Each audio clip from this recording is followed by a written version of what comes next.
Renew my hope, restore my soul. When I can't see, remind me you're in control. In all my fears, I look to you. Your comfort gives me joy. Your love will see me through.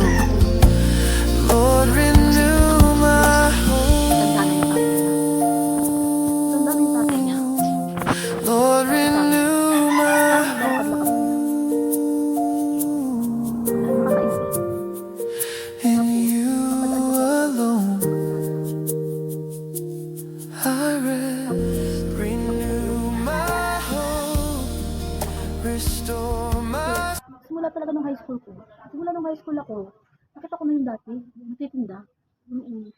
So, may dati, medyo bata-bata yung, ano niya, edad, nung elemental, ay, nung high school ako. Nakikita ko siya, kasi pag naglalakad ako dati, mula school o pauwi, nadadaanan ko siya dati.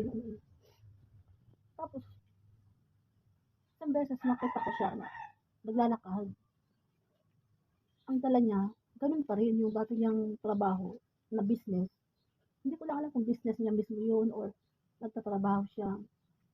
Hawak pa rin niya yung trabaho na yun, yung item na yun, yung lagi niyang bit-bit. Sabi ko, malakas pa rin siya. Dahil kasi ang layo ng nilalakad niya. Hanggang ngayon, nakikita ko siya, naglalakad siya simula doon.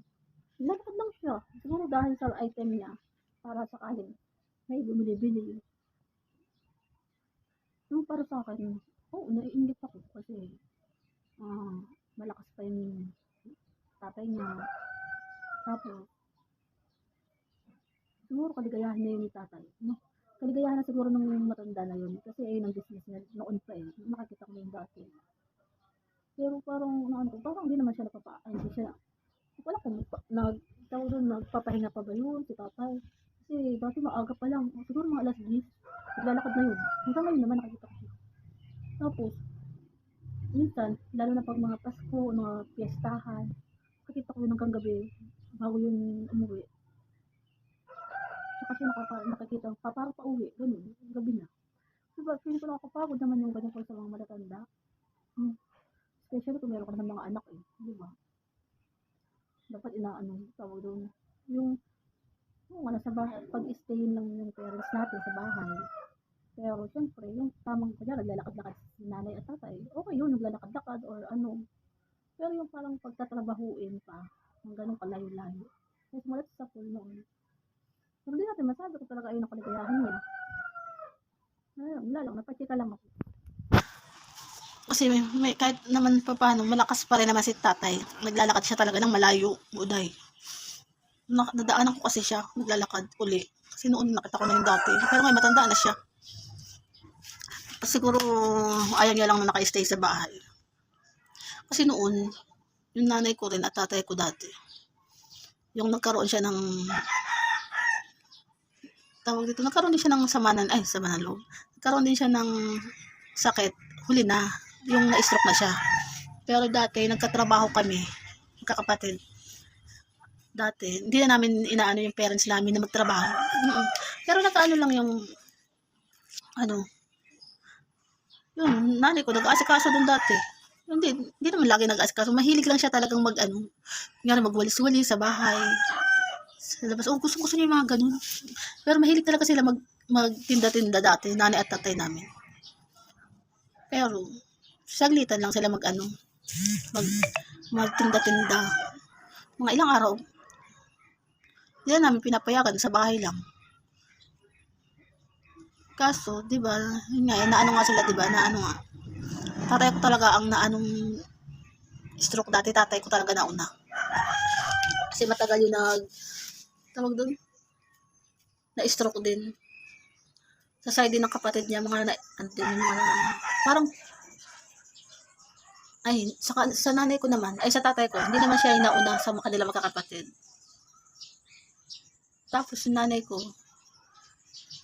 parang pangalawa, siya yung una yata.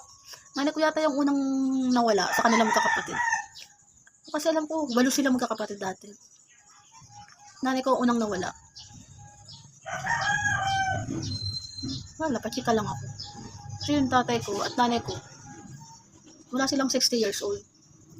Pero yung mga nakikita ko dito mga ano, may mga 60 na, 70 years old. Nainggit lang ako. Kasi yung mga nanay at tatay ko, hindi man nakaano ng 60 years old. Yeah. Na-miss ko lang. Wala akong magawa eh. Gusto ko maglinis ng bahay. Kaya, pag ako na lang mag-isa. Hirap paglinis pag ako. Maraming kasama. Makapaglinis. Wala, napachika lang ako. Wala magawa.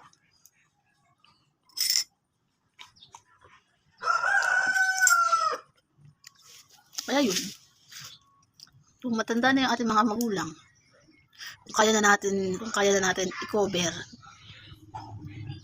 yung pakainin, ay hindi pakainin, yung pagka makover natin yung parents natin na, di mo na kailangan magtrabaho kasi may trabaho na tayo eh. Para sa akin, kaligayahan ko talaga dati talaga noon. May trabaho talaga ako dati. Talagang best and libre-libre ako dati sa nanay ko. Actually, hindi ko naman siya nililibre kasi siya may hawak ng ATM dahil. Pero okay lang yun kasi kaligayahan ko na yun magtrabaho mag-isa. Kasi siya lang maghahawak ng ATM. Kami naman magkapatid, kahit yung kuya ko may hawak ng ATM dati. Nanay ko hawak talaga dati. Kaya natatawa lang kami dati. Pero yung kuya ko kasing isa, ang gusto lang talaga nun, magtagay-tagay din. Kaya pagtrabaho siya dati, kahit yung ATM yan, nandun sa nanay ko dati. Basta bigyan din siya ng isang beer. Wala lang, na-miss ko lang. Kasi hindi naman ako natagay dati. Sayang ngayon, magkasabay-sabay kaming marunong mag-inom ng beer. Siguro kung dito sila lahat, sabay-sabay kami nagkakabandingan, no? Nagkakabandingan kami magtagay-tagay, magkakaharap, mag-video okay, magkichikahan, di ba nakakatuwa? Wala lang, napachika lang ako. Gitera ako sa mga kumpleto pa eh. Ingit ako sa ganyan. Wala, goodbye lang sa inyo, napachika lang ako. Bye-bye.